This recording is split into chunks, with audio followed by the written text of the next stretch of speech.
Can you hear us? Give us a sign. Okay, so Say your name. we just kind of barely last time got a little bit of running start at finite fields. I recall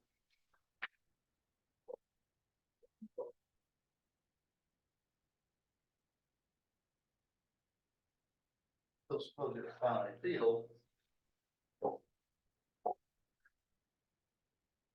gonna say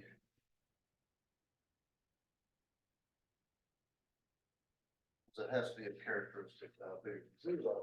Then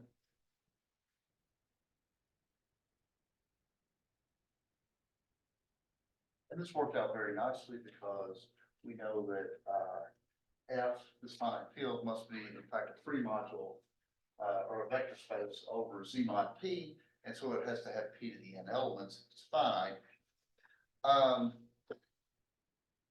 So here's the next kind of big thing.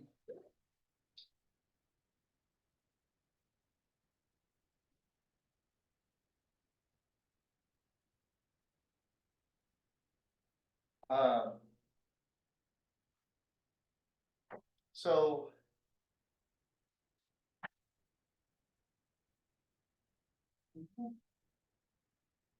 so I'm gonna kind of reproduce the homework here.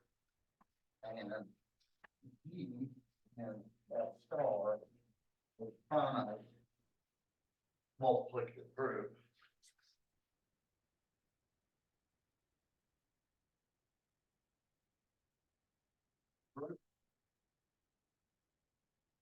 Then E six. So we learned this from the homework that if you have of any field, it doesn't have to be finite. If you have any field, you have a finite multiplicative subgroup of the multiplicative group of the field. It must be cyclic. And so particular if F is finite and the order of F begin, then F star is cyclic of order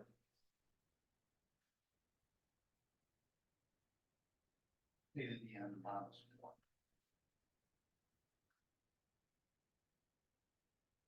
Okay.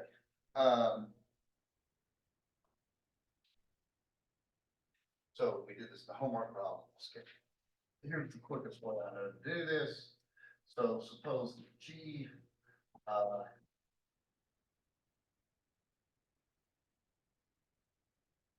well, actually, let's do it this way. So more differently.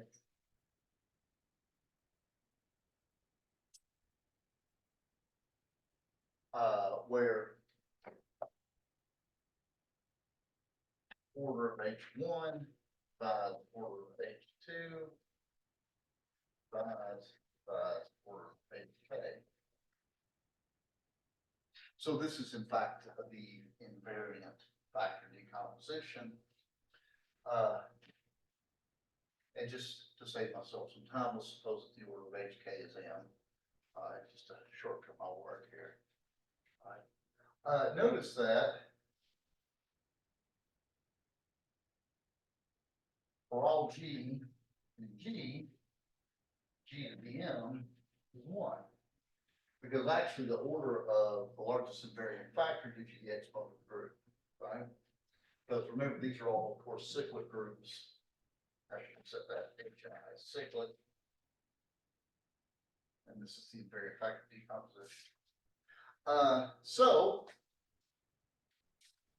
any element of G is a root of a polynomial x to the n minus 1. Therefore, the order of G is less than or equal to M. And of course, clearly the order of G is greater than or equal to M, because that's the order of the largest invariant factor. So the order of HK must equal M, which is the order of G.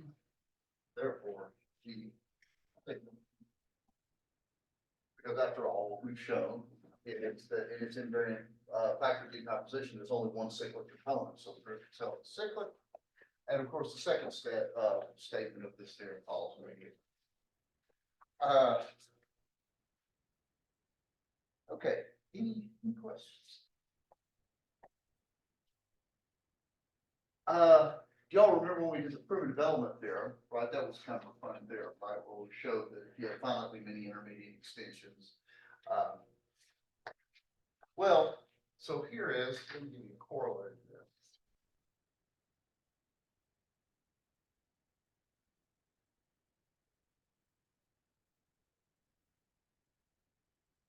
Units three, not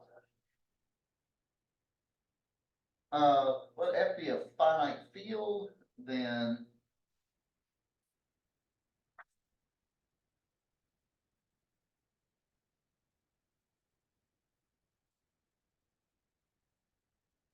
F is a simple extension of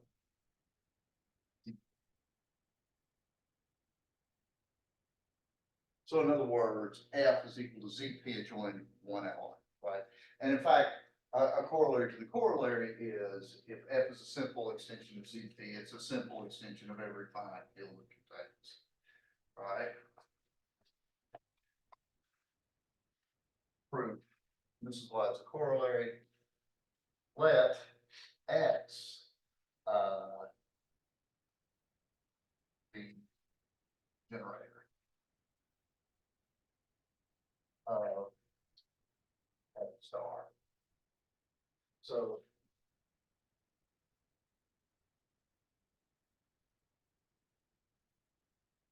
F is CPX, right? Because let me point out that ZP is contained in F and X is contained in F, so we get this containment. And from the other containment, well, really all we know is once that you have any element in F is either zero, which is certainly contained in this, or it's a power of X, because X is the generator of the multiplicative group, so it's contained in there as well. So we're getting an obvious equality here. Okay. Okay, any questions? Okay, so now, I've made the claim that we've used already that, if you have a finite field, then it's, in fact, sometimes finite fields, how many of you have ever heard the expression Galois fields?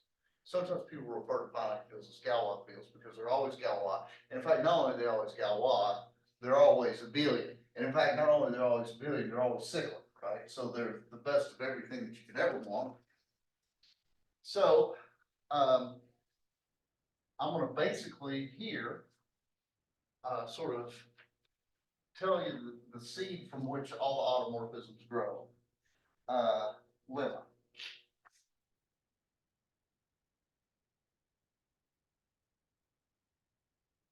Four.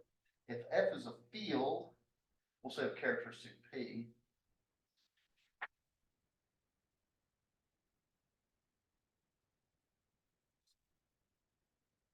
Characteristic of F. And R natural numbers. So it is a positive integer. Then map, we'll call it PR from F to F, given by PRX, X to the P to the R, is a ZP monomorphism of fields.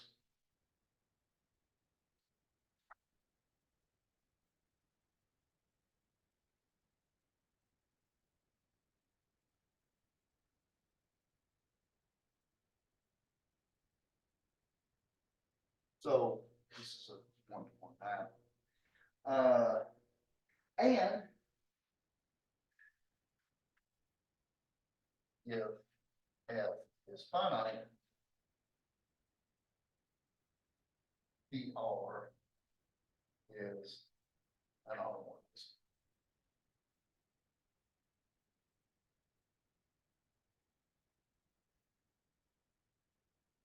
Um, so.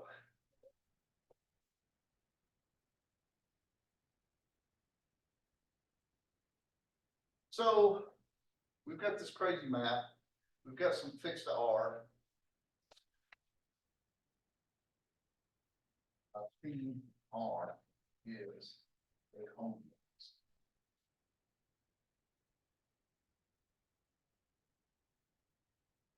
Well, let me point out that the multiplicative part is no problem.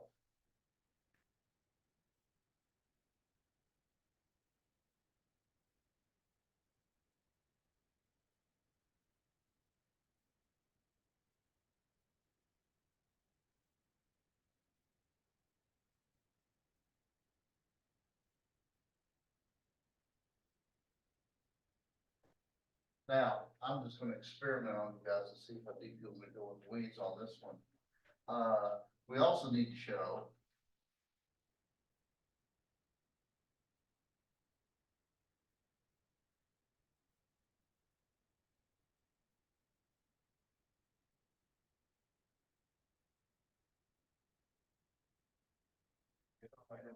and this is the one that I probably shouldn't put on YouTube because it will once again corrupt the freshman out there. Watch this one. That's right, without much context. So maybe the best way to go about this is by induction.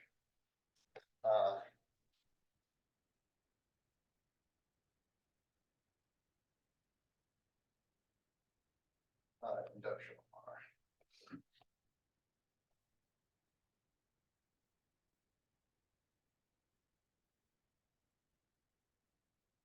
So, in the case of R equals 1, let's look at phi 1 x plus y, which is x plus y to the phi. Now, in any ring, well, commutative with identity,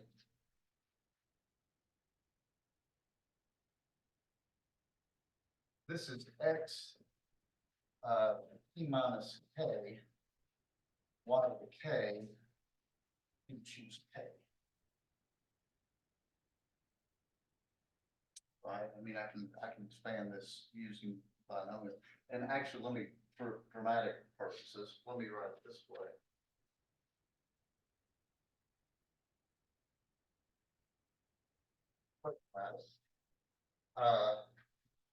Plus the middle garbage.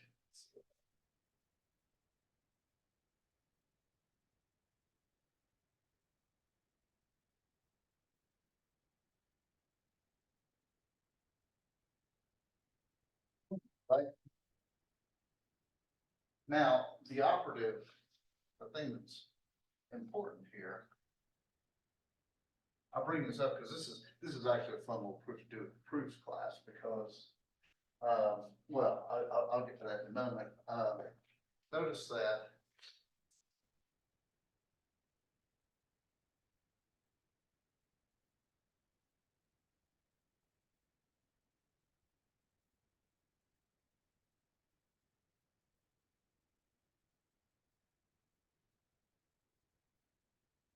raw K, between there, this is a P choose K is an integer multiple of P.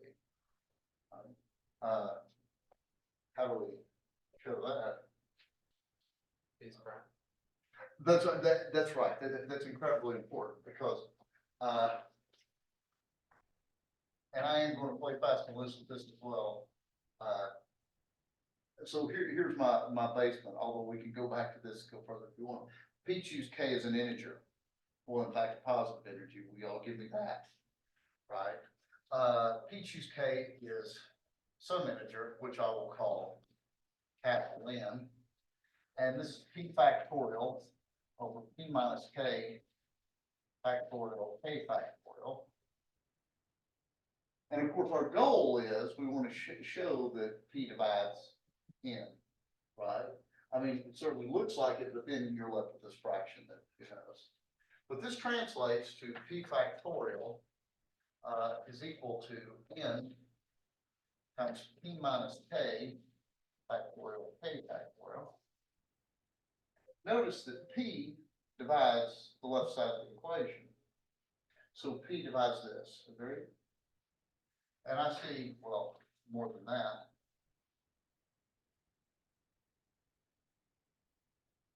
Can p divide k factorial? Well, no, it can't, because k factorial is,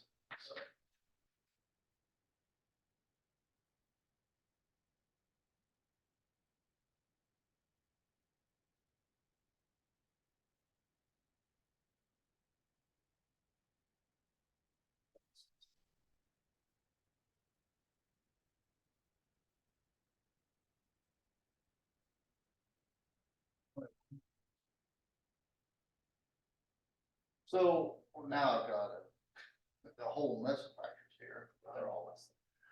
That's right. That's the important thing. Notice that k is wedged strictly between 1 and p minus 1.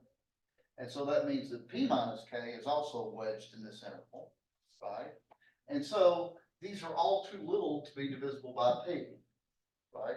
P is a prime, so for it to divide this clump, it's got to divide one of the things in here, and they're all too little. P is prime. If it divides this clump, it has to divide one of the things. These are all too little, right? And so P is prime support. Therefore, P divides. And of course, n is this binomial coefficient. So this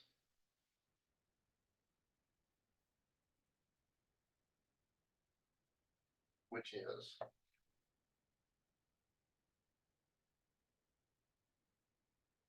and there we go. So we get the vanishing of all the middle terms. Okay, so far. Now induction really is the best way to get over here because Just play around with exponents, right? that's right, because I think a lot of times it's you want to do this with the binomial coefficient with p to the r. Good luck with that. I mean, it's true that the middle terms disappear, but that's a harder go of it there. So we now assume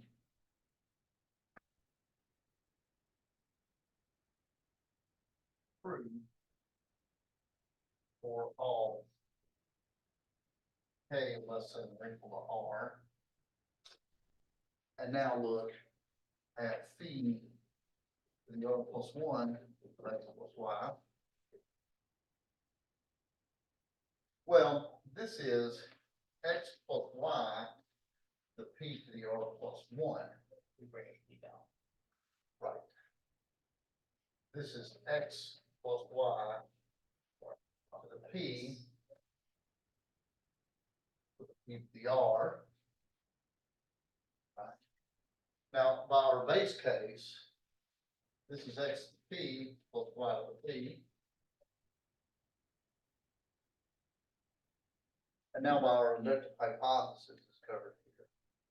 So this is x to the p, p to the r, that's y to the p, p to the r, which is x p to the r plus 1 plus y p r plus 1 equals p r plus 1 x c r plus 1 y. And so we conclude that PR is a homomorphism.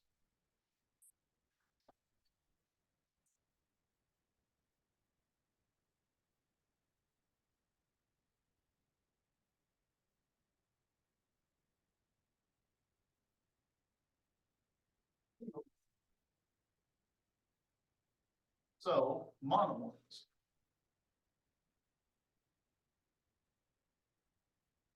We've argued before, of course, that any non-zero homomorphism between fields has to be 1-to-1 because the kernel has to be 0. And finally, let's try to take a run at that last statement. The last statement said, if the field in question is finite, then it's an automorphism. Well, if f is finite and phi r from F to F is 1 to 1, then it is also positive. You got a lot of finite sets for that. Of course, this is not true if the field is infinite, finite characteristic, but, finite, prime characteristic. But if it's finite and this is a 1-to-1 map, you've got to cover everything because, the order of F is equal to the order of F. Okay, any questions? Do we not need to show that it's a homomorphism of, vector spaces? What vector space are you talking about? ZP. Right, but ZP is gonna, the prime subfield will pull out of any field extension, right? So, right, because,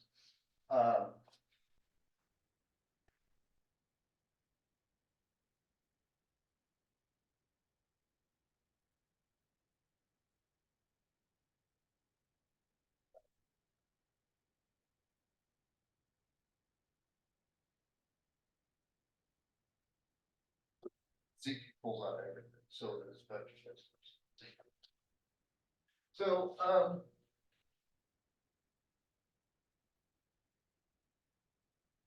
now here is kind of a groupy thing.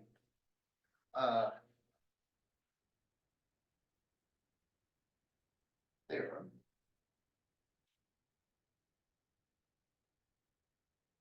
8.65. Let's let P be a prime and N an integer.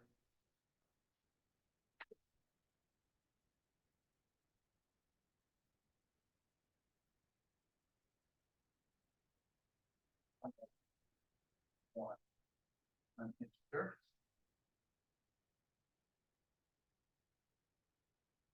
Then P is a field, then F is a field of order P to the N.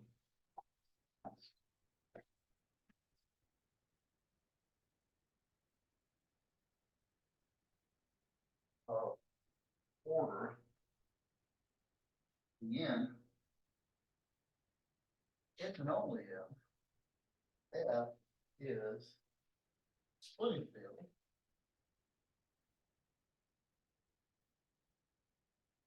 for the polynomial x to the p to the n minus x over t. Huh.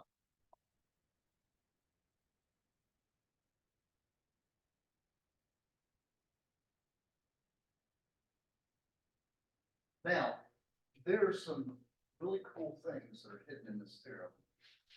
Number one, there's only one field of order p to the n. Because what you're saying is, somebody comes up to you on the street and gives you a field of p to the n element, then that field must be a splitting field of this polynomial over ZP.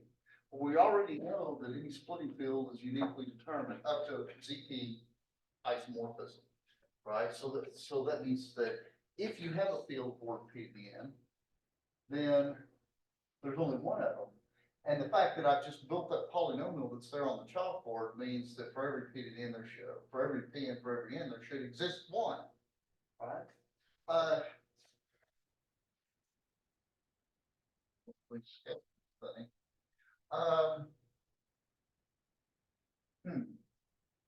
By the way, consider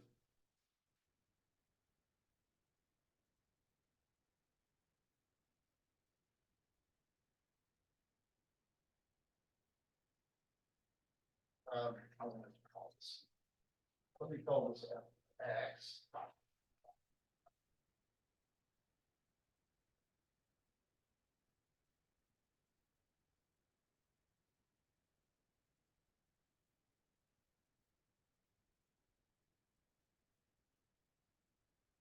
Maybe what's one of the first things that we might concern ourselves about, or with, if I'm going to talk about the splitting field. How many roots does this polynomial have? Yeah. Right, I mean, it's a polynomial of 3pn, but I'm claiming the splitting field should make a field for PN, so what hazard, what could go wrong? Why wouldn't the splitting field just have P to the N elements? If there are multiple roots of polynomial, but notice.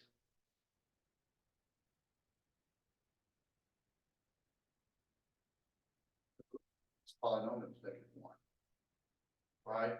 Because P to the N, that P to the N in front of the X kills it. Therefore,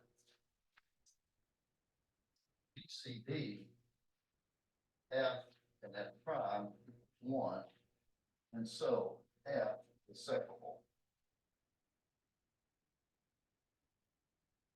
So F has exactly P to the N distinct roots.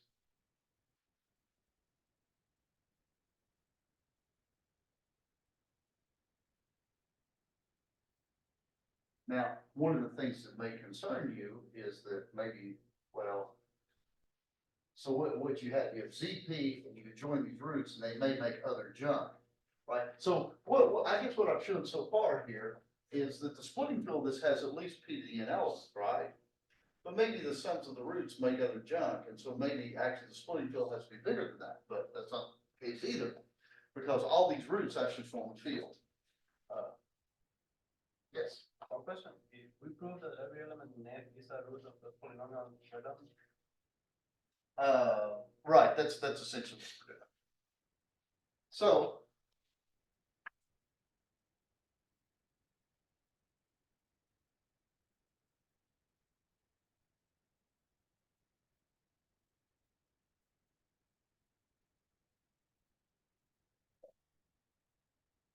Well, if you look, so in other words, A to the P to the N minus A is 0, and B to the P to the N minus B is 0.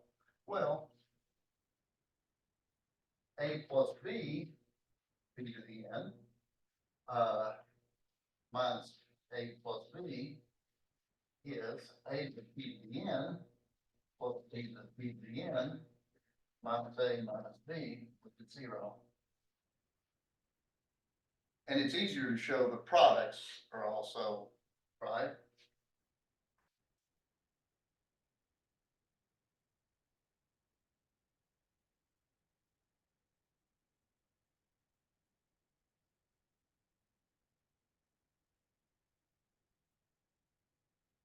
Yes. we can also use the fact that every element in F, the power P to the N minus 1 is 1, right? Because that's the order of the multiplicative group. Right, yeah, you could do that as well. That's right, because if you take 0 out of this, so of course, another way to look at this is this polynomial is X times X to the P to the N minus 1. And the elements of the multiplicative group should all satisfy this, right? And of course, that's your row at 0. But going my heavy-handed way, also, if A is not 0, then A inverse P to the N minus A inverse equals 0. That's easy to check as well. So the roots, that's really kind of cool, right? What happens is basically your collection of these roots form a field. They're closed under addition and multiplication. That's pretty cool.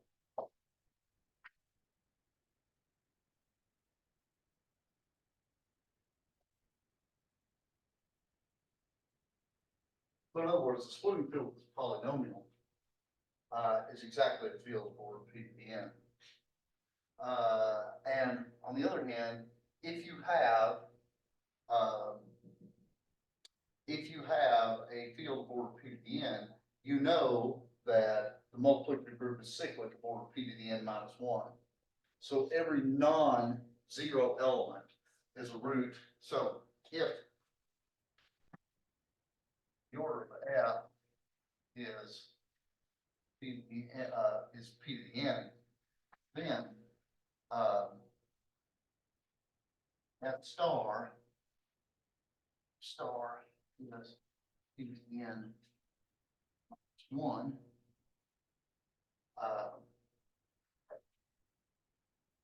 And so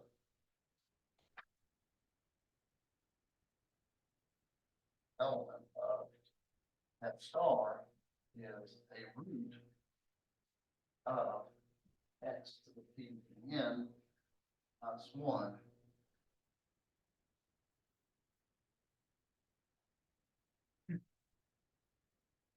So in other words, every element of your field is a root of this animal. Notice that zero doesn't work for zero, but all I have to do to fix that is multiply that by x.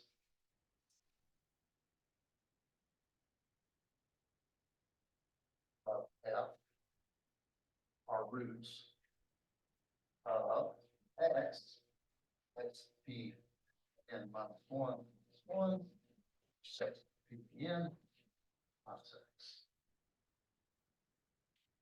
And so every element of field Pn elements is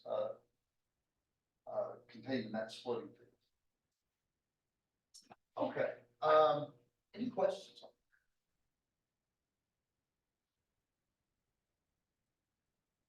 So in particular,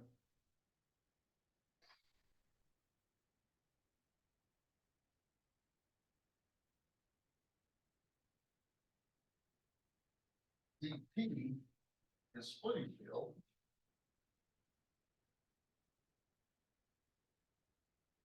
So x to the p minus x.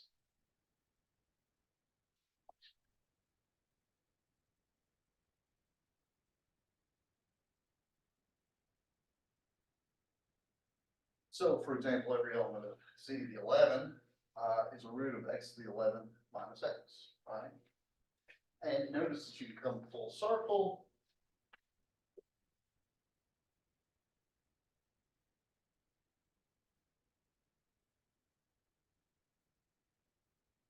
One of the reasons that coding theory is kind of useful. If GCD of AP is equal to 1, then A to the P minus 1 is equivalent to 1 mod P. Translation. If A is not 0 in the field ZP, then it's a root of this polynomial. Right? That's Fermat's rule theorem coming through the other door, so to speak.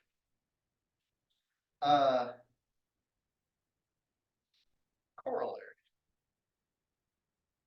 Can't resist a good corollary.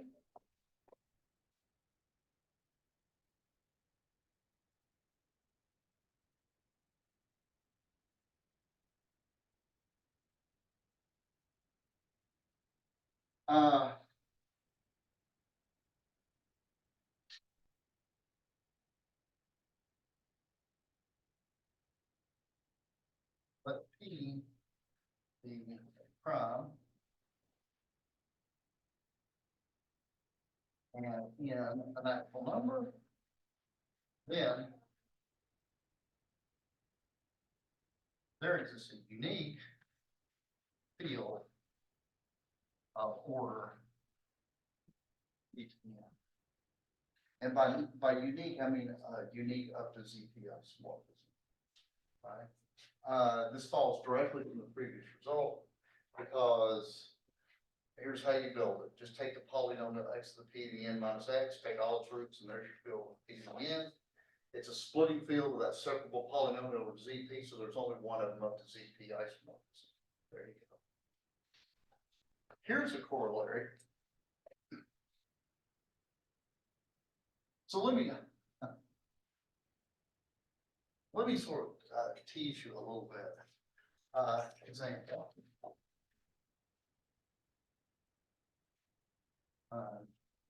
Irreducible polynomial.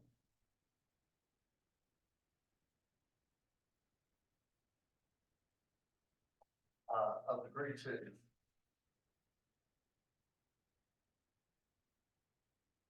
Over. Let's find one degree 2 on one. Okay, so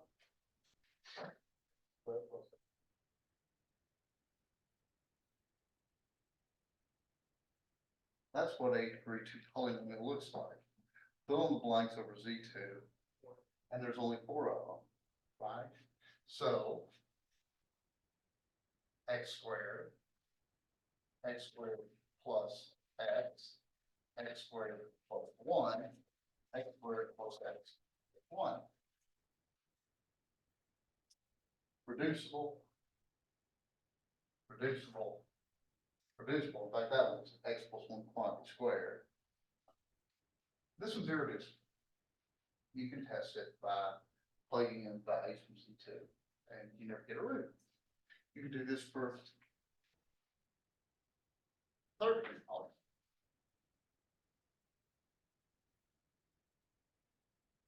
Eight choices here. It turns out, as I recall, I think there's 2 of them.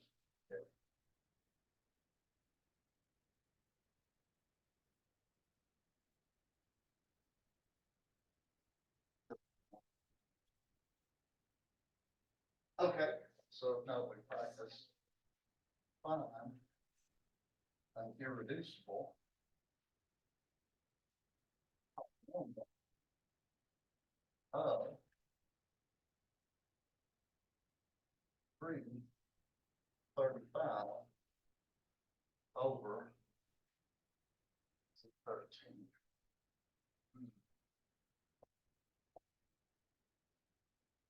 Nobody wants to do this, right? Nobody wants to do this. And it does bring in the question of existence, right? I mean, there are certainly a whole lot of polynomials of degree 35 over Z13, right?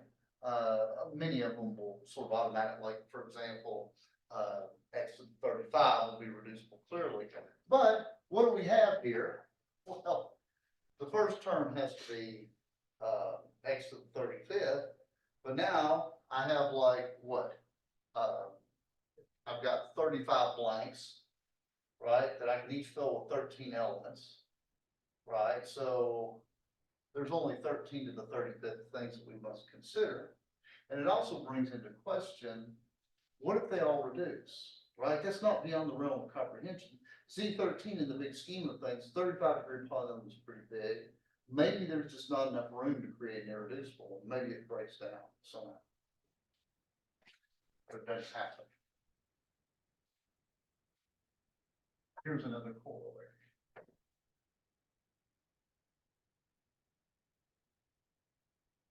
Oh, gosh. 867.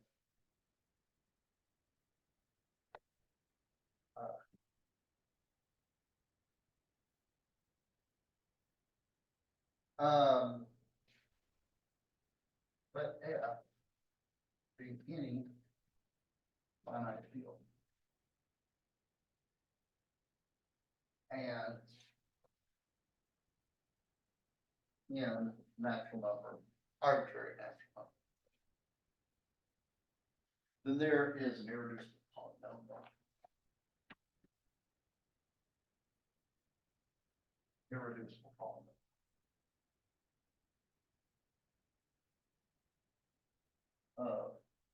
Degree n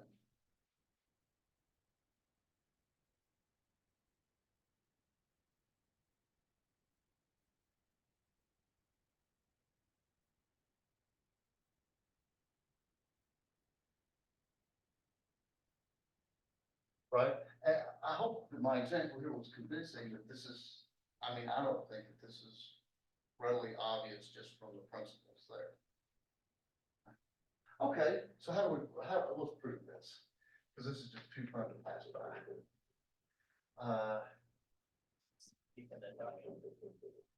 Well, actually, I'm gonna start in what I consider to be an easier case. Let's just suppose fields FP, ZP, and then I'm gonna use that as a step. So the claim is how to find an irreducible polynomial degree n over ZP.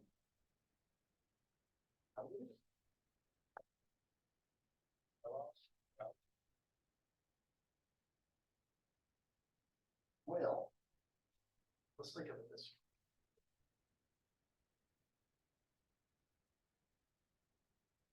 Let's just suppose, for the sake of argument, I can find one. Suppose f of x is equal is irreducible.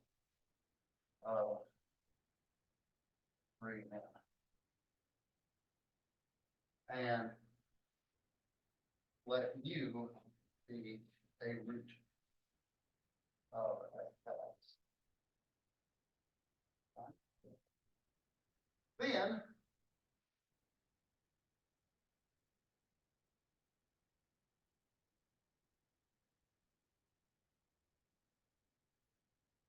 what's this degree?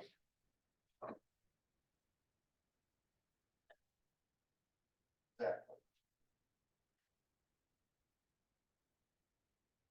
As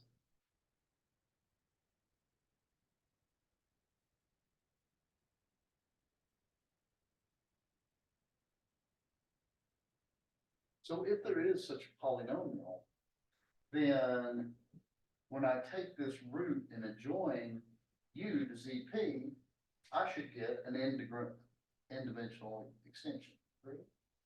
So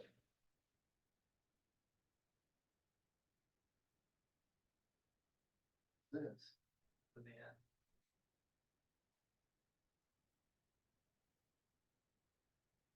But doesn't our previous theorem tell us that there's always a field disorder? So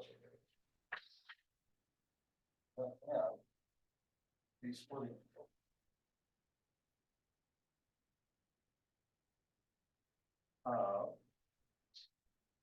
X to the P n minus x. Now, of course, take that splitting field, and that gives me a field of P to the n elements.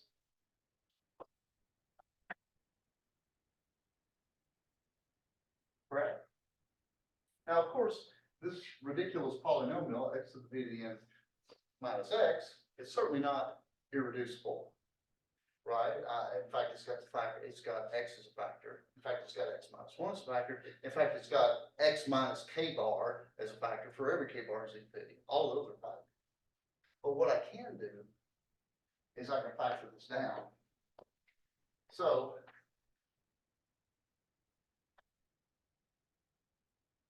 well, I know one thing. This is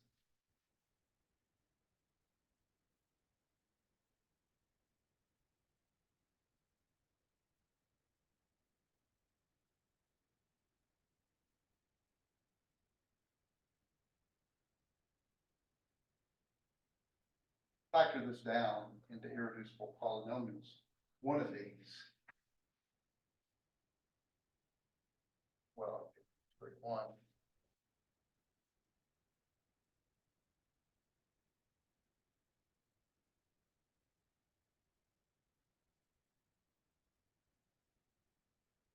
Has to be a degree n, because the splitting field itself is degree n over this. So in fact, I can go even further than that.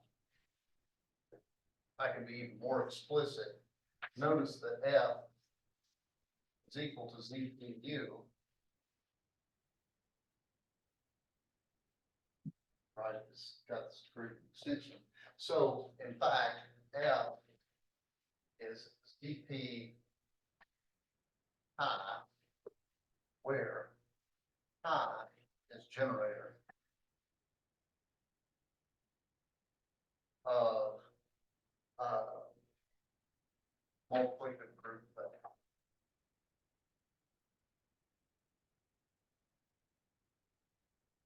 So this is a degree n extension. That means that so minimal polynomial of pi is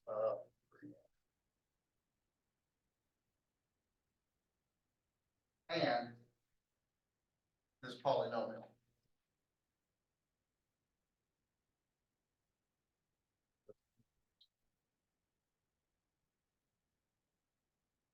So this little proof that I've thrown together sort of describes how to put this together, right? So if you want to build an irreducible polynomial degree n over a field ZP, what do?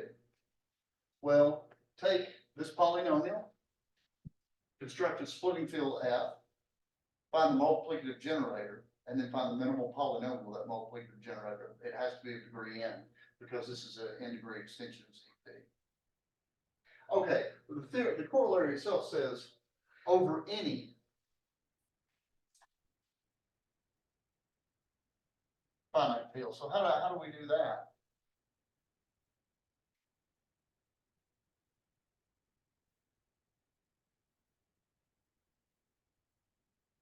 Well, if F is an arbitrary finite field,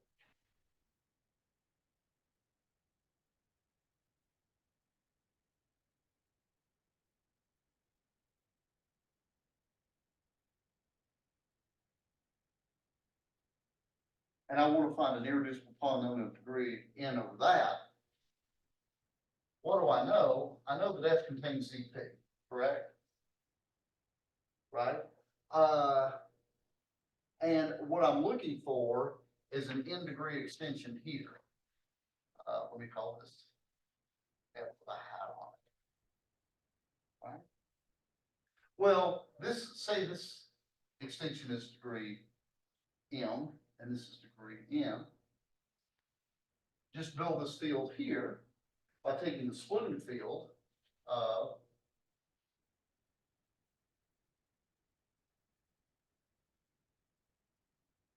see, this is a degree extension nm over ZP. X, the P to the nm minus an X. Right? Now take the multiplicative generator here and find its minimal polynomial over this field. And that'll be your irreducible degree. So it's almost the same procedure. What's the final step again? What's that now? The final step was to do what? So what you do is find the splitting field, right? Because you're climbing all the way up here. Now this will also have a multiplicative generator, call it pi, right? Now pi is the irreducible polynomial over ZP, will have degree nm. But its irreducible polynomial over this field here will have degree n. But how would I show that F is contained in F hat? Exactly. Well, what do you know about F? Elements of F satisfy XP to the n minus X. Well, think about what the orders are. The order of this field is the order of this field is notice that this divides this. This is a degree n extension. See if you can show that directly, right? Because this does have a degree n extension, right? And it has to be this one. Because notice the finite fields, there's only one of every order. Oh, okay. Right. Okay. So let me give you a final one. We'll talk about this next time. We're moving up to cyclotomic. If K is a finite field and F is K is finite, and degree of F over K is n,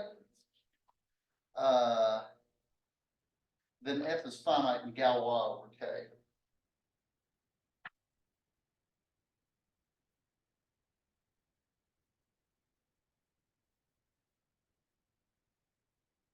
Okay. And the Galois group is cyclic. Galois group F over K is isomorphic to Z n, or n is here, that extension. Think about why that might be true, and we'll pull back the curtain next time. Any questions? Okay, let me remind you all that the math for all things going on today, it's over, I think it starts on like 1-ish, something like that. It's over in Brackett Hall, which, isn't that over there? I'll see if I can find that. But anyway, and there's gonna be Math Jeopardy at 4:30, so that should be fun. So anyway, you all have a good weekend and we will see you on, Monday. Oh, and Brad, let's chit chat about this.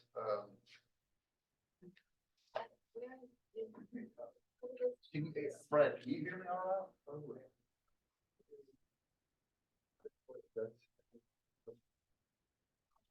Okay, good. It turns out I've got, master students coming by today and it's kind of covered up. I wondered if we could move if we could start our meetings next week, or if you could come by, and also I have to teach today for Robert Dix as well, and I've got some meetings later in the afternoon. I wonder if we could even roll it to next week, or if you could come back at 2:00. Either of those work out for you? Can I ask you something about this? Why every element in G? Okay, that sounds perfect. Oh, All right. exactly. Go ahead. See you then. The order here, divide. Yes. Oh, yeah. Yeah, that's